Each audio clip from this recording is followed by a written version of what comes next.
પાટણમાં વાઘેલા વંશની સ્થાપના કોણે કરી હતી? ઓપ્શન છે એ વીર ધવલ, બી વિસલદેવ, સી કર્ણદેવ કે ડી વનરાજ. રાઈટ આન્સર છે પાટણમાં વાઘેલા વંશની સ્થાપના કરી હતી વિસલદેવે. વિસલદેવ જે છે એ સોલંકી રાજા, જે છેલ્લો સોલંકી રાજા હતો ત્રિભુવનપાલ, એની હત્યા કરી હતી. ત્રિભુવનપાલનો વિસલદેવ મંત્રી હતો અને પછી એને પાટણમાં ચાવડા વંશની વાઘેલા વંશની સ્થાપના કરી હતી. બરાબર. વિસલદેવ એ વીર ધવલનો પુત્ર હતો અને વીર ધવલ લવણ પ્રસાદનો પુત્ર હતો. એ પણ યાદ રાખવાનું છે. નેક્સ્ટ, વિરમદેવે કયા શહેરની સ્થાપના કરી હતી? ઓપ્શન છે એ ચંપારણ, બી વિરમગામ, સી વિરમપુર કે ડી વિસનગર. તો રાઈટ આન્સર છે બી વિરમગામ. વિરમદેવ જે છે એ વિરમગામની સ્થાપના કરે છે અને વિરમગામ પહેલા ઘૂસડી ગામ તરીકે ઓળખાતું હતું. બરાબર. અને વિરમદેવ વીરધવલનો પુત્ર હતો. વીરધવલના બે પુત્ર હતા, એક વિરમદેવ અને બીજો વિસલદેવ. નેક્સ્ટ, વાઘેલા શાસન સમયે દુષ્કાળ કોના સમયમાં પડ્યો હતો? એટલે અહીં વાત કરવામાં આવે છે વાઘેલા શાસન સમયમાં એક દુષ્કાળ પડ્યો હતો એની. તો ઓપ્શન છે એ વિરમદેવ, બી વિસલદેવ, સી સિદ્ધરાજ કે ડી કુમારપાળ. તો રાઈટ આન્સર છે મિત્રો બી વિસલદેવ. વિસલદેવના સમયમાં કહેવાય છે ભયંકર દુષ્કાળ પડ્યો હતો. તે સમય જે છે તેમાં માનવીનો માંસ ખાતો હતો એવી વાતો કરાય છે. બરાબર. અને દુષ્કાળનો જે સમયગાળો હતો એ 1256 થી 1259 સુધીનો હતો. એ પણ યાદ રાખવાનો છે. નેક્સ્ટ, વાઘેલા વંશનો સમયગાળો છે એટલે કયા વર્ષથી કયા વર્ષ સુધી વાઘેલા વંશે રાજ કર્યું હતું? ઓપ્શન છે ઈસવીસન 1244 થી 1304, બી ઈસવીસન 942 થી 1244, સી ઈસવીસન 746 થી 942 કે ડી ઈસવીસન 788 થી 942. તો રાઈટ આન્સર છે ઈસવીસન 1244 થી 1304 વાઘેલા વંશ છે. 942 થી 1244 જે છે એ સોલંકી વંશ છે. 746 થી 942 જે છે એ આપણો ચાવડા વંશ છે. બરાબર. એ પણ યાદ રાખવાનું છે. અને 788 થી 942 છે એને અનુમેત્રક વંશ તરીકે ઓળખવામાં આવે, એટલે અનુમેત્રક કાળ છે. આ બધાની ચાવડા વંશ અને સોલંકી વંશની જે છે એ આગળ આપણે વાત કરી ગયા. એટલે જે મિત્રો નવા છે તેમણે જૂના વિડીયો જોઈ લેવા. ચાવડા વંશના પણ 30 પ્રશ્નો છે અને સોલંકી વંશના પણ 30 મોસ્ટ ઇમ્પોર્ટન્ટ પ્રશ્નો છે. નેક્સ્ટ, સોલંકી વંશનો છેલ્લો શાસક કોણ હતો? ઓપ્શન છે એ મૂળરાજ, બી સિદ્ધરાજ, સી કુમારપાળ કે ડી ત્રિભુવનપાળ. તો રાઈટ આન્સર છે મિત્રો ડી ત્રિભુવનપાળ. ત્રિભુવનપાળનો જે મંત્રી છે વિસલદેવ એને મારી નાખે છે અને પાટણમાં ચાવડા વંશની સ્થાપના કરે છે. એ પણ યાદ રાખવાનું છે તમારે. બરાબર. નેક્સ્ટ, વાઘેલા વંશનું નામ કયા ગામ પરથી પડ્યું મનાય છે? ઓપ્શન છે એ વિરમગામ, બી વિસલગામ, સી વ્યાઘ્રપલી કે ડી વસનતપુર. તો રાઈટ આન્સર છે મિત્રો સી વ્યાઘ્રપલી. વ્યાઘ્રપલી જે છે એ આજના મહેસાણાના હારીજના આજુબાજુનો જે વિસ્તાર છે એને ઓળખવામાં આવે. બરાબર. વીરધવલનો જે પુત્ર હતો અર્ણોરાજ, એને આ ગામ દાનમાં મળેલો. અને આ જે વીરધવલ છે એ કુમારપાળનો માસો હતો. બરાબર. ક્વેશ્ચન આ રીતે પૂછાઈ શકે. કુમારપાળ જે ગુજરાતના અશોક તરીકે ઓળખી છે એ સોલંકી વંશનો રાજા હતો અને એનો માસો હતો આ વીરધવલ. બરાબર. નેક્સ્ટ, વિસનગરની સ્થાપના કોણે કરી હતી? ઓપ્શન છે એ વિરમદેવ, બી વસ્તુપાલ, સી વિસલદેવ કે ડી વીરધવલ. આગળ આપણે વાત કરી ગયા એમ વિસનગરની જે સ્થાપના છે એ કોણે કરી હતી? તો એ વિસલદેવે કરી હતી. બરાબર. ને વિરમગામની સ્થાપના કરી હતી વિરમદેવે. બંને વીરધવલના પુત્રો હતા. નેક્સ્ટ, લવણ પ્રસાદે કયા ગામને પોતાની રાજધાની બનાવી હતી? ઓપ્શન છે એ ધોલેરા, બી ધંધુકા, સી ધોળકા કે ડી પાટણ. તો વિચાર કરો મિત્રો. રાઈટ આન્સર છે સી ધોળકા. લવણ પ્રસાદ જે છે એ ધોળકાને પ્રથમ વખત રાજધાની બનાવે છે. પરંતુ આ જે વાઘેલા જે રાજાઓ છે એ સોલંકી રાજાઓના અંડરમાં હતા, એટલે કે સામંત કહેવાતા. બરાબર. હજુ સુધી એમનું પૂરેપૂરું ગુજરાતમાં રાજ આવ્યું નથી. પૂરેપૂરું જે ગુજરાતમાં રાજ આવે છે વિસલદેવના સમયમાં આવે છે, જ્યારે વાઘેલા સોલંકી વંશનો જે છેલ્લો રાજા હતો એની હત્યા કરે છે ત્રિભુવનપાલની. બરાબર. તો લવણ પ્રસાદની રાજધાની છે ધોળકા. અને લવણ પ્રસાદ જે અણુરાજનો પુત્ર હતો અને ઘણો પ્રતાપી રાજા હતો. તેની માતાનું નામ હતું સલંકના દેવી અને એના નામ પરથી તેમણે એક સલંકનાપુર નામનું ગામ વસાવ્યું હતું. બરાબર. નેક્સ્ટ, ગુજરાતનો બીજો સુવર્ણ યુગ કોના સમયમાં મનાય છે? ઓપ્શન છે એ સોલંકી યુગ, બી ચાવડા યુગ, સી વસ્તુપાલ તેજપાલ યુગ કે ડી અહેમદ શાહ યુગ. તો રાઈટ આન્સર છે મિત્રો સી વસ્તુપાલ તેજપાલ. અહીંયા કન્ફ્યુઝ થવાનું નથી. પહેલો સોલંકી યુગ જે છે એ પહેલો સુવર્ણ યુગ મનાય છે અને બીજો સુવર્ણ યુગ જે છે એ વસ્તુપાલ તેજપાલનો સમય મનાય છે. બરાબર. વસ્તુપાલ અને તેજપાલ એક પોરવાડ જાતિના જૈન વાણિયા હતા, જેઓ વીરધવલના મંત્રીઓ હતા. બરાબર. નેક્સ્ટ, ગુજરાતના ઇતિહાસમાં કયો રાજા કર્ણગેલો તરીકે ઓળખાય છે? ઓપ્શન છે એ કર્ણદેવ સોલંકી, બી કર્ણસિંહ, સી કર્ણદેવ વાઘેલા કે ડી કર્ણસિંહ. તો વિચાર કરો. રાઈટ આન્સર છે મિત્રો સી કર્ણદેવ વાઘેલા જે છે એને કર્ણગેલો તરીકે ઓળખવામાં આવે છે. અને એ ગુજરાતનો છેલ્લો હિન્દુ શાસક પણ કહી શકીએ, અને છેલ્લો રાજપૂત શાસક પણ કહી શકીએ, અને છેલ્લો વાઘેલા વંશનો રાજા પણ કહી શકીએ. એના પછી જે છે એ મુસ્લિમોનો રાજ આવી જાય છે. નેક્સ્ટ, હમીર મદ મર્દન નામના નાટકના રચયિતા કોણ હતા? ઓપ્શન છે એ જયસિંહ સુરી, બી વિજયસેન સુરી, સી માધવ કે ડી વસ્તુપાળ. તો વિચાર કરો. તો રાઈટ આન્સર છે મિત્રો હમીર મદ મર્દનના જે લેખક હતા એ હતા જયસિંહ સુરી. બરાબર. આ નાટકમાં વસ્તુપાળ એ જે ગુજરાત પર જે મુસ્લિમોનો હુમલાને નિષ્ફળ બનાવ્યો હતો એનું વર્ણન કરવામાં આવેલું છે. એ પણ તમને પૂછાઈ શકે છે. નેક્સ્ટ, સુરતોત્સવ અને કીર્તિ કૌમુદ નામના મહાકાવ્યોની રચના કોણે કરી હતી? ઓપ્શન છે એ માધવ, બી સોમેશ્વર, સી બિલાણ કે ડી અમરચંદ્ર સુરી. તો વિચાર કરો મિત્રો. રાઈટ આન્સર છે બી સોમેશ્વર. સોમેશ્વરે આ બે મહાકાવ્યોની રચના કરી હતી. બરાબર. અને સોમેશ્વર જે છે તેઓ વસ્તુપાળના આશ્રિત કવિ હતા. બરાબર, એ પણ પૂછાઈ શકે છે. નેક્સ્ટ, ડભોઈના કિલ્લાનું નિર્માણ કોણે કરાવ્યું હતું? ઓપ્શન છે એ વીર ધવલ, બી વિસલદેવ, સી સિદ્ધરાજ કે ડી રાખેંગાર. તો રાઈટ આન્સર છે મિત્રો પ્રતાપી રાજા વિસલદેવે ડભોઈના કિલ્લાનું નિર્માણ કરાવ્યું હતું. બરાબર. આ કિલ્લાના 4 દરવાજા છે, અને જે પૂર્વનો દરવાજો છે એ ઘણો ફેમસ છે, અને એને હીરા સલાર નામે ઓળખવામાં આવે છે. બરાબર. નેક્સ્ટ, તેજપાલના પત્નીનું નામ શું હતું? Option A Anupama Devi, B Lalita Devi, C Karpoori Devi કે ડી કુમાર દેવી. તો રાઈટ આન્સર છે મિત્રો તેજપાલની પત્નીનું નામ હતું અનુપમા દેવી. બરાબર. કુમાર દેવી જે છે એ વસ્તુપાલ અને તેજપાલની માતા છે. લલિતા દેવીની વાત આપણે આગળના ક્વેશ્ચનમાં કરીશું. આ જે અનુપમા દેવી અને લલિતા દેવી છે, આ બેઉના દેરાણી જેઠાણીના ડેરા આબુ પર્વત પર આવેલા છે. અને અનુપમા દેવીના કહેવાથી જ આબુમાં લુણ ગૌસરી નામનું ભવ્ય મંદિર વસ્તુપાળે બનાવ્યું હતું. આ લુણ ગૌસરીનું મંદિર જે છે એ લુણક નામનો જે વસ્તુપાળનો નાનો ભાઈ હતો એમનું મૃત્યુ થયું હતું એની યાદમાં અનુપમા દેવીના કહેવાથી બનેલું. એ ખાસ યાદ રાખવાનું છે, આગળ પૂછાઈ ગયેલો છે પ્રશ્ન. નેક્સ્ટ, વસ્તુપાલની પત્નીનું નામ શું હતું? તો આગળ વાત કરી ગયા એમ વસ્તુપાલની પત્નીનું નામ હતું લલિતા દેવી, અને તેજપાલની પત્નીનું નામ હતું અનુપમા દેવી. બરાબર. નેક્સ્ટ, માધવ કયા વાઘેલા રાજાનો મહામાત્ય હતો? મહામાત્યનો મતલબ થાય છે મંત્રી. બરાબર. ઓપ્શન છે એ વિસલદેવ, બી વિરમદેવ, સી કર્ણદેવ કે ડી વીરધવલ. તો રાઈટ આન્સર છે સી કર્ણદેવ. જે ગુજરાતનો છેલ્લો રાજો છે એને કર્ણ ગેલો તરીકે ઓળખવામાં આવે છે. એનો મંત્રી હતો માધવ.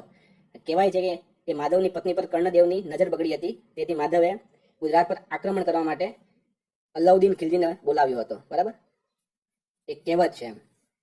નેક્સ્ટ, વસ્તુપાલ અને તેજપાલ કોના મહામાત્ય હતા? મહામાત્ય એટલે મંત્રી હતા. ઓપ્શન છે એ વીરધવલ, બી સારંગદેવ, સી અર્ણોરાજ કે ડી કુમારપાળ. તો આન્સર આપો. રાઈટ આન્સર છે મિત્રો એ વીરધવલના મંત્રી હતા. કોણ? તો વસ્તુપાલ અને તેજપાલ. જૈન લોકો હતા. કયા જાતના? તો કોરવાડ જાતના. બરાબર. વસ્તુપાલ અને તેજપાલનો જે ઇતિહાસ છે એ ગુજરાતના ઇતિહાસમાં ઘણો મહત્વનો છે. આમાંથી એક પ્રશ્ન પરીક્ષામાં પૂછાય. બરાબર. વસ્તુપાલ તેજપાલની માતાનું નામ કુમારદેવી હતું અને પિતાનું નામ અશ્વરાજ હતું. નેક્સ્ટ ક્વેશ્ચન છે મિત્રો, કયો રાજા વાઘેલા વંશનો વાસ્તવિક સ્થાપક મનાય છે? ઓપ્શન છે એ વીરધવલ, બી અર્ણોરાજ, સી લવણ પ્રસાદ કે ડી વિસલદેવ. તો રાઈટ આન્સર છે ડી વિસલદેવ. બરાબર. વિસલદેવ જે છે એ વાઘેલા વંશનો વાસ્તવિક સ્થાપક મનાય. કેમ મનાય? તો 1244માં એને સોલંકી વંશનો જે છેલ્લો રાજા હતો ત્રિભુવનપાલ એની હત્યા કરી અને પોતે પાટણની ગાદી પર બેસી ગયો હતો. બરાબર. એના માટે એને વાસ્તવિક સ્થાપક કહેવાય છે. નેક્સ્ટ ક્વેશ્ચન જોઈએ, કયા વાઘેલા રાજાના સમયમાં સોમનાથ મંદિરનો જીર્ણોદ્ધાર કરવામાં આવ્યો હતો? ઓપ્શન છે એ અર્ણોરાજ, બી લવણ પ્રસાદ, સી સારંગદેવ કે ડી કર્ણદેવ. તો રાઈટ આન્સર છે મિત્રો સી સારંગદેવ. સારંગદેવના સમયમાં સોમનાથ મંદિરનો જીર્ણોદ્ધાર કરવામાં આવ્યો હતો. પહેલા ક્યારે થયો હતો? પહેલા ભીમદેવના સમયમાં સોલંકી વંશમાં થયો હતો. આ વખતે સારંગદેવ કરે છે. વાત વાઘેલા વંશની કરવામાં આવે તો રાઈટ આન્સર આવશે સારંગદેવ. બરાબર. સારંગદેવ જે છે તે માળવાના રાજાને હરાવ્યો હતો, અને તે માધવધરાનો ધૂમકેતુ તરીકે ઓળખાતો હતો. બરાબર. અને એણે પણ અભિનવ સિદ્ધરાજનો બિરુદ ધારણ કર્યું. એક હજુ અભિનવ સિદ્ધરાજનું બિરુદ ધારણ કર્યું હતું વિસલદેવે. એ પણ યાદ રાખવાનું છે મિત્રો. આ જે પ્રશ્નો આપણે લઈને આવ્યા છે એના સિવાય પણ જેટલી પણ વાત મારા તરફથી કરવામાં આવે એ બધા પર તમે ધ્યાન આપો, કારણ કે એક ક્વેશ્ચનમાંથી 2 થી 3 પ્રશ્નો નીકળે છે. બરાબર. એટલે આ વિડીયો જો તમે બરાબર કરી લેશો તો હું ગેરંટી આપે છું કે વાઘેલા વંશનો એક પણ સવાલ આમાંથી બહાર જાય એવું નથી. બરાબર. સંપૂર્ણ વાઘેલા વંશ તમારો પૂર્ણ થઈ જશે. નેક્સ્ટ, કર્ણ ગેલો નવલકથાના લેખક કોણ હતા? ઓપ્શન છે એ નંદશંકર મહેતા, બી ગોવર્ધનરામ ત્રિપાઠી, સી ઉમાશંકર જોશી કે ડી કવિકાંત. તો રાઈટ આન્સર છે મિત્રો નંદશંકર મહેતા જે છેલ્લો રાજા હતો કર્ણદેવ, એના પર એક કર્ણગેલો નામની નવલકથા લખી હતી, જે ગુજરાતી સાહિત્યની પ્રથમ નવલકથા હતી, બરાબર. અને એમાં કર્ણદેવ વિશે જાણકારી આપવામાં આવેલી છે. નેક્સ્ટ ક્વેશ્ચન છે કાન્હદડે પ્રબંધના લેખક કોણ હતા? ઓપ્શન છે એ હરિવિજય સોરી, બી પદ્મનાભ, સી વસ્તુપાલ કે ડી સારંગદેવ. તો રાઈટ આન્સર છે મિત્રો કાન્હદડે પ્રબંધના લેખક હતા પદ્મનાભ, બરાબર. મોસ્ટ ઇમ્પોર્ટન્ટ ક્વેશ્ચન છે, આપણ ઘણી વખત આગળની એક્ઝામમાં પૂછાઈ ગયેલો છે. તેમાં આપણે જેમ આગળ વાત કરી ગયા હતા કે માધવ જે હતો એનો મંત્રી હતો કર્ણદેવનો, અને એની પત્ની પર કર્ણદેવની નજર બગડે છે, તેથી તે અલાઉદ્દીન ખિલજીને ગુજરાત પર આક્રમણ કરવા બોલાવે છે, બરાબર. અને ઉલુગ ખાન અને નુસરત ખાન જે છે તે ગુજરાત પર હુમલો કરે, એ પણ યાદ રાખવાનું છે. નેક્સ્ટ, વિસલદેવના સમયે દુષ્કાળ પડ્યો ત્યારે કચ્છના કયા શ્રીમંતે પુષ્કળ મદદ કરી હતી? પહેલી વાર દુષ્કાળ કોના સમયમાં પડ્યો? તો વિસલદેવના સમયમાં પડ્યો હતો, બરાબર. ક્યારે પડ્યો હતો? તો 1256 થી 1259 સુધી, 4 વર્ષ સુધી ભયંકર દુષ્કાળ પડ્યો હતો ગુજરાતમાં. ઓપ્શન છે એ જગદુશા, બી વસ્તુપાલ, સી તેજપાલ કે ડી માધવ. તો રાઈટ આન્સર છે મિત્રો એ જગદુશા. જગદુશા જે છે એ પોતાના જે જેટલા પણ અનાજ જેટલું પણ હતું, જેટલું પણ ધન હતું, એ બધાના જે ભંડારો છે એ ખોલી મૂકે છે પ્રજા માટે, બરાબર. અને એ દુષ્કાળમાં પુષ્કળ મદદ કરે છે, બરાબર. નેક્સ્ટ ક્વેશ્ચન જોઈએ માનવીની ભવાઈના લેખક કોણ હતા? ઓપ્શન છે એ પન્નાલાલ, બી પદ્મનાભ, સી બિલણ કે ડી ઉમાશંકર જોશી. તો રાઈટ આન્સર છે મિત્રો એ પન્નાલાલ. તમને એમ થતું હશે કે આમાં તમે સાહિત્યની વાત કેમ કરો છો? તો આ જેટલા પણ ક્વેશ્ચન છે આ બધા વાઘેલા વંશને લાગતા વળગતા છે. વાત કરવામાં આવે માનવીની ભવાઈની, તો એ જે 1256 થી 1259 સુધી જે ભયંકર દુષ્કાળ પડ્યું હતું એનું વર્ણન એમાં કરવામાં આવેલું છે, અને એ માનવીની ભવાઈના લેખક હતા કવિ પન્નાલાલ, બરાબર. નેક્સ્ટ ક્વેશ્ચન જોઈએ લવણ પ્રસાદને સર્વેશ્વર અને મહારાજા ધીરાજનું બિરુદ કોણે આપ્યું હતું? ઓપ્શન છે એ કુમારપાળ, બી ભીમદેવ બીજો, સી વીર ધવલ કે ડી અર્ણોરાજ. તો વિચાર કરો મિત્રો. રાઈટ આન્સર છે બી ભીમદેવ બીજો, બરાબર. ભીમદેવ બીજાના સામંત હતા લવણ પ્રસાદ, બરાબર. સામંત એટલે કે મેન રાજા ભીમદેવ હતો, અને લવણ પ્રસાદને એક નાનું અમથું રાજ્ય આપી દેવામાં આવેલું, અને ત્યાં એ રાજ કરતો હતો, બરાબર. અને એ ભીમદેવ બીજો જે છે એ ભોળો ભીમ તરીકે ઓળખાય છે. એ ભોળા ભીમની જે લવણ પ્રસાદ છે એનો મંત્રી હતો, એને ઘણી મદદ કરી હતી બધા યુદ્ધ જીતવામાં, જેથી કરીને એને આ બિરુદ આપેલા. નેક્સ્ટ, વીર ધવલે ખંભાતના સુબા તરીકે કોની નિમણૂક કરી હતી? ઓપ્શન છે એ વસ્તુપાલ, બી તેજપાલ, સી વીરમદેવ કે ડી સારંગદેવ. તો રાઈટ આન્સર છે મિત્રો ખંભાતના સુબા તરીકે વસ્તુપાલની નિમણૂક કરવામાં આવે છે. કેમ કરવામાં આવે છે? તો આ વીર ધવલ જે છે તેને જે લાટનો જે રાજા હતો શંખ, એને હરાવ્યો હતો, બરાબર. અને એમાં એને વસ્તુપાલની એની ખૂબ મદદ કરી હતી, તેથી ખંભાતના સુબા તરીકે વસ્તુપાલની નિમણૂક કરે છે, બરાબર. શંખ ખાસ યાદ રાખજો, રાજા શંખનું આગળ એક્ઝામમાં પૂછાઈ ગયેલું છે. વીર ધવલે ગોધરાના સુબા તરીકે કોની નિમણૂક કરી હતી? ઓપ્શન છે એ માધવ, બી કર્ણદેવ, સી તેજપાલ કે ડી વસ્તુપાલ. તો રાઈટ આન્સર છે મિત્રો સી તેજપાલ. ગોધરાના સુબા તરીકે તેજપાલ છે, બરાબર. અને આગળ જોઈ ગયા એમાં આપણે ખંભાતના સુબા તરીકે વસ્તુપાલ હતો. વીર ધવલે ગોધરાના રાજા ધાંધલ માંડલિકને હરાવ્યા હતા અને તેજપાલની નિમણૂક કરી હતી. નેક્સ્ટ, દેલવાડા અને દેરાણી જેઠાણીના દેરા ક્યાં આવેલા છે? ઓપ્શન છે એ અંબાજી, બી પાટણ, સી આબુ કે ડી ધોળકા. વિચાર કરો મિત્રો. રાઈટ આન્સર છે સી આબુ. આબુ રાજસ્થાનમાં આવેલું છે, બરાબર. અને દેલવાડા અને દેરાણી જેઠાણીના જે દેરા છે એ આબુમાં આવેલા છે, બરાબર. વસ્તુપાલ અને તેજપાલે બનાવ્યા હતા, અને શેત્રુંજય પર્વત પર વસ્તુપાલ અને તેજપાલે ઇન્દ્ર મંડપ બનાવ્યો હતો. મોસ્ટ ઇમ્પોર્ટન્ટ ક્વેશ્ચન છે, ઇન્દ્ર મંડપ ક્યાં આવેલું છે? તો શેત્રુંજય પર્વત પર કોણે બનાવ્યો? તો વસ્તુપાલ અને તેજપાલે બનાવેલો, બરાબર. આ જે દેરાણી જેઠાણી છે એ વસ્તુપાલ અને તેજપાલની પત્ની છે. નામ આપણે આગળ કહી ગયા હતા, એકનું નામ લલિતા દેવી, બીજું નામ અનુપમા દેવી, બરાબર. નેક્સ્ટ, સોમનાથમાં મસ્જિદ બાંધવાની મંજૂરી કોણે આપી હતી? Option A Arjundev Vaghela, B Sarangdev, C Karnadev કે ડી વિસલદેવ.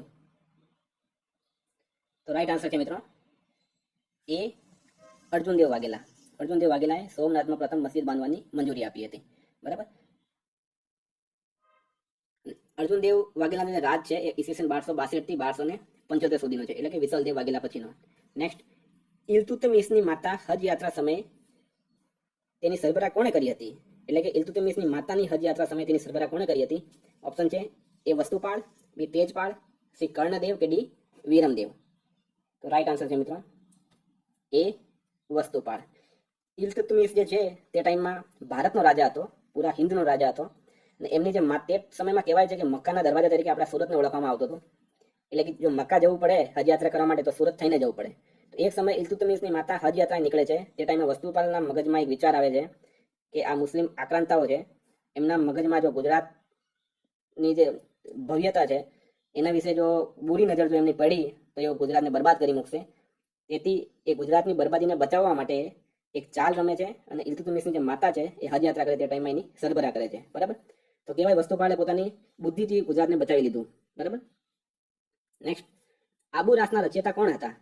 ઓપ્શન છે એ પ્રસાદન દેવ, બી પન્નાલાલ, સી પાલનપુર કે ડી પાલનપુર નહીં મળે, પાલનપુત્ર કરી દેજો અહીંયા તમે. બરાબર, પાલનપુત્ર કે ડી વસ્તુપાલ. તો રાઈટ આન્સર છે મિત્રો સી પાલનપુત્ર. બરાબર, પાલનપુત્રે આબુ રાસની રચયતા કરી હતી અને કહેવાય છે કે ગુજરાત જે નામ છે એ સૌપ્રથમ આબુ રાસમાંથી મળી આવેલું છે. બરાબર. બીજી એક વાત, વસ્તુપાલ પોતે કવિ હતો, એને નર નારાયણ નંદ નામનું મહાકાવ્ય રચ્યું હતું. બરાબર, એ પણ યાદ રાખવાનું છે. તો વિદ્યાર્થી મિત્રો, આ હતા ગુજરાતના ઇતિહાસમાં વાઘેલા વંશના 30 મોસ્ટ ઇમ્પોર્ટન્ટ અને અગાઉની પરીક્ષામાં પૂછાઈ ગયેલા પ્રશ્નો. બરાબર, સોલંકી વંશ, ચાવડા વંશ, મૈત્રક વંશ અને ગુજરાતના ઇતિહાસમાં વાઘેલા પહેલાના જેટલો પણ ઇતિહાસ છે એના વિશેના વિડીયો પણ આગળ અપલોડ કરી દેવામાં આવ્યા છે. જો તમે નવા હોય તો ચેનલને સબસ્ક્રાઇબ કરી દો. તલાટી, પોલીસ, જીપીએસસી, પીએસઆઈ બધા માટે અહીંયા રોજના રોજ ટેસ્ટ લેવામાં આવે છે. બરાબર, અને આનો તમને ફાયદો એ થશે કે તમને પોતાને ખ્યાલ આવશે કે તમે ગુજરાતના ઇતિહાસમાં કયા લેવલ સુધી પહોંચી ગયા છો. બરાબર, તો ચેનલ લાઈક કરો, સબસ્ક્રાઇબ કરો, શેર કરો અને તૈયારી કરતા રહો. બરાબર, થેન્ક યુ મિત્રો.